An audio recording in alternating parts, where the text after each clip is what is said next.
Assalamualaikum warahmatullahi wabarakatuh. Perkenalkan, nama saya Najah Agus Ikrimah Khalifah Urifah. Saya akan sedikit menjelaskan mengenai ajaran-ajaran tasawuf yang dibagi menjadi 3 bagian. Yang pertama yaitu syariat, tarekat, hakikat, dan juga ma'rifat. Yang kedua yaitu awal dan juga makom.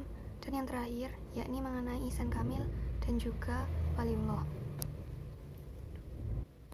Langsung saja untuk bagian yang pertama, mengenai syariat, tarekat, ma'rifat, dan juga hakikat. Nah, untuk keempat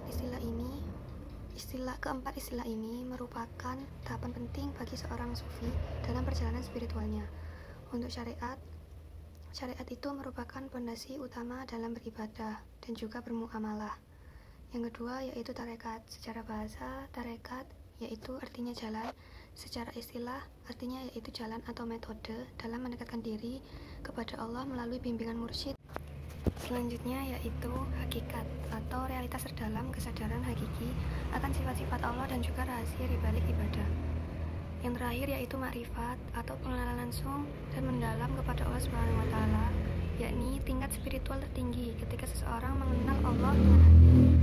Nah, semua tahapan ini itu saling terhubung, tidak ada hakikat dan ma'rifat tanpa syariat. Kemudian memasuki bagian yang kedua yaitu mengenai makom dan juga ahwal. Nah, dalam perjalanan spiritual seorang sufi melewati 2 jenis kondisi, yaitu makom atau tingkat spiritual yang dicapai melalui usaha. Contohnya seperti taubat atau kesadaran kepada dosa dan kembali kepada Allah. Kemudian zuhud, menjauhkan diri dari kecintaan dunia. Dan kemudian sabar, tabah dalam menghadapi ujian. Tawakal, berserah diri kepada Allah. Kemudian ridho, menerima ketentuan Allah dengan lapang dada.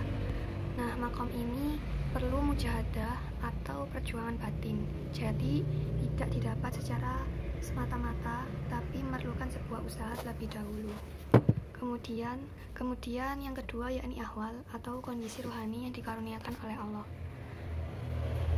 Contohnya seperti mahabbah atau cinta ilahi, kemudian syauq atau rindu kepada Allah, kemudian unsa, kedekatan dengan Allah, wajad, bergetarnya jiwa saat mengingat Allah, fana, lenyapnya ego diri dalam kehadiran Allah. Nah, awal ini bersifat anugerah dan bukan hasil dari usaha, tapi bisa juga dijemput melalui makomat atau makom. Yang terakhir yakni insan kamil atau waliullah. Nah, insan kamil ini secara bahasa artinya manusia yang sempurna. Sempurna dalam apanya? Sempurna dalam dimensi lahir dan batinnya dalam beribadah kepada Allah, mengikuti akhlak Nabi Muhammad, kemudian menjadi cerminan sifat-sifat yang baik. Kemudian yang ketiga yaitu waliullah atau kekasih Allah. Nah, waliullah ini adalah orang yang sangat dekat dengan Allah Subhanahu wa taala karena keikhlasannya dalam spiritual, memiliki karomah atau kemuliaan tetapi tidak dipamerkan. Ada beberapa ciri-cirinya yaitu yang pertama, doanya selalu diterima. Kemudian ridho pada ketentuan Allah dalam segala hal. Kemudian selalu melaksanakan perintah-perintah Allah dan menjauhi segala larangannya. Yang kemudian zuhud dalam menghadapi dunia dan menghindari tamak.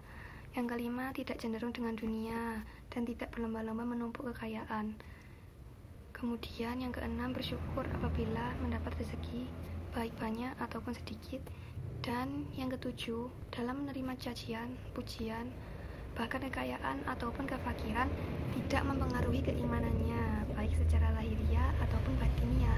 Kemudian tidak membanggakan diri atau takabur, tetapi bersifat tawadu atau rendah hati.